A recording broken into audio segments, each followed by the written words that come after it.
Hey, Mason. Yo, what's up? Say hi to everybody. Hello? Nah, are we recording for real?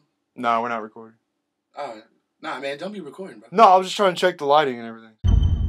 Not too bad. Yeah. Like you just don't care, baby.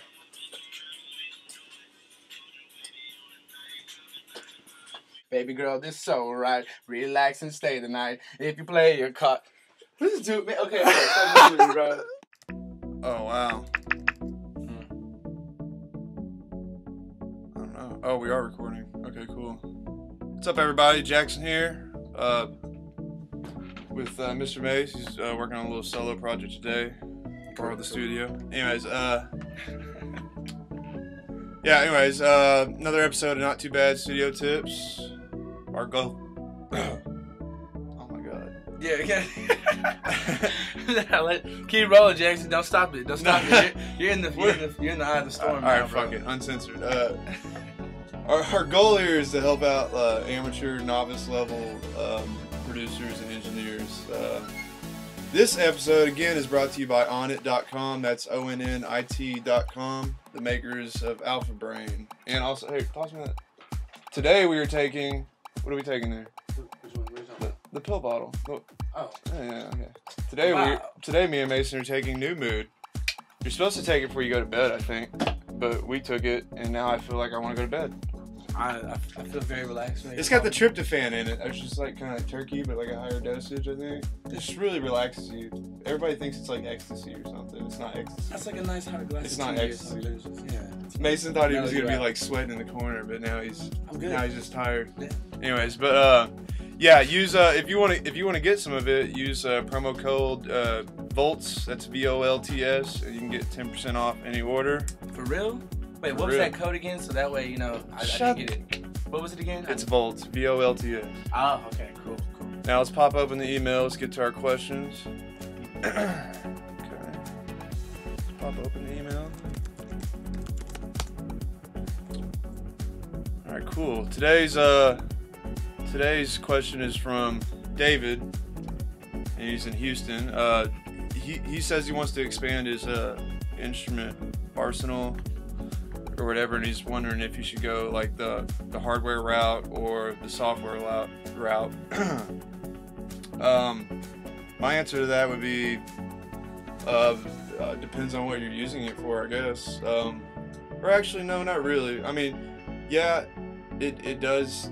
I think hardware sounds better, like with a complete analog circuitry. If that's what you're talking about, whether you should go analog or software. I mean, I think analog definitely sounds better. But I used to use all analog myself, and I found that it really hindered my abilities to actually make music more efficiently and I guess with greater precision, I should probably say.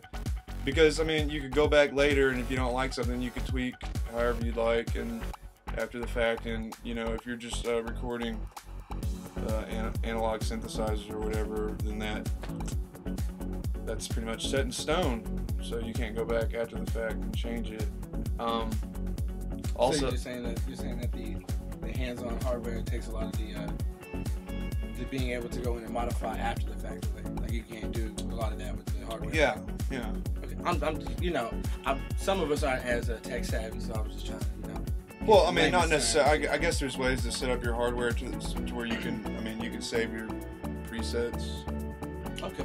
Or something. I mean, this isn't an analog piece, but I mean, it's a virus. It's definitely a hardware piece. But it's still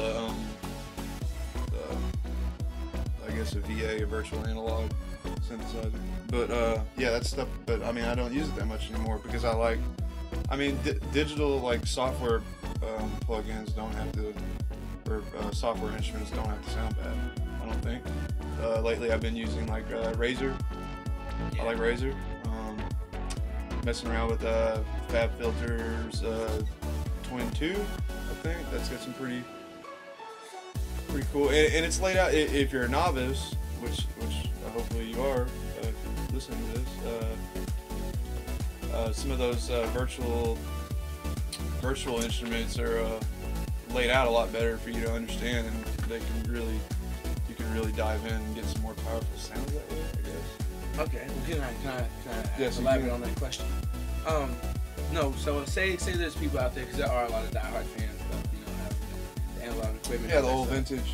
Right. And is there a piece of equipment that you personally couldn't just see, using in the box? Like you would have to be hands-on with it yourself. Like you say your keyboards, or is there anything personally that you don't think that you could really do better in the box? Yeah, and that's the same reason I said earlier, just for the fact that I can change things after the fact.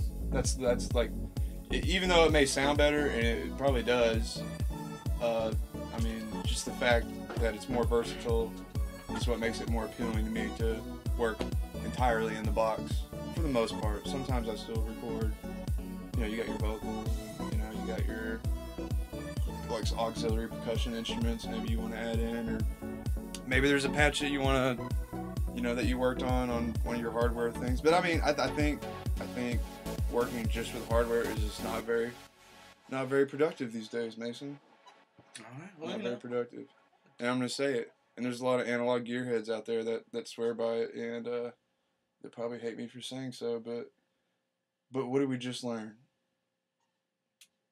No, that's not the case. Who's the guy that worked on Avatar? Yeah. Okay. So. Okay.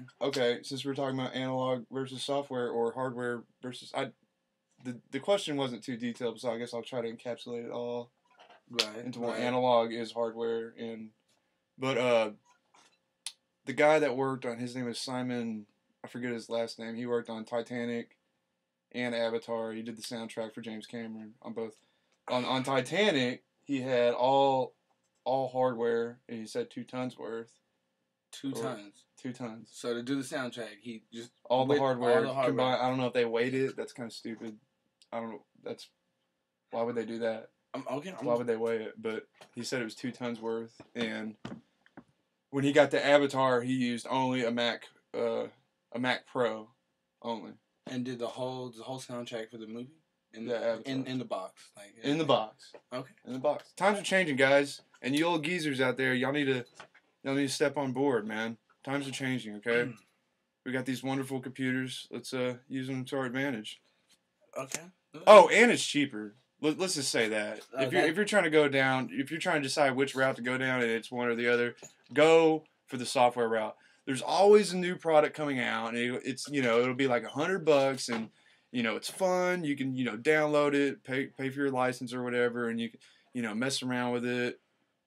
I mean that's cheap. That's cheap, and you get a lot of bang for your buck, and you don't have to go out and buy a $3,000 analog polysynth or something like that. That's it's probably old as shit anyways, and it's probably going bad, and it's like it's not worth it. It's too expensive. You know what I mean? Right. Anyways, if you're trying to have fun or whatever. Anyways, that's it for today. All right. Well, thank you, Mr. Jackson. Thanks for coming in and sitting next to me. Yeah, appreciate it. For this episode of Not Too Bad Studio Tips. And that was not too bad of a studio tip. It was probably one of my worst. No, I don't think we helped him in the least. Okay, so if he's looking for a definite answer, just go software, bro. Just go software. You'll thank me in the end. I went down that route. Learn from my mistakes. Anyways, that's it for today. If you have any questions, you can email me as well at voltsunited@gmail.com. All right, see you. Peace.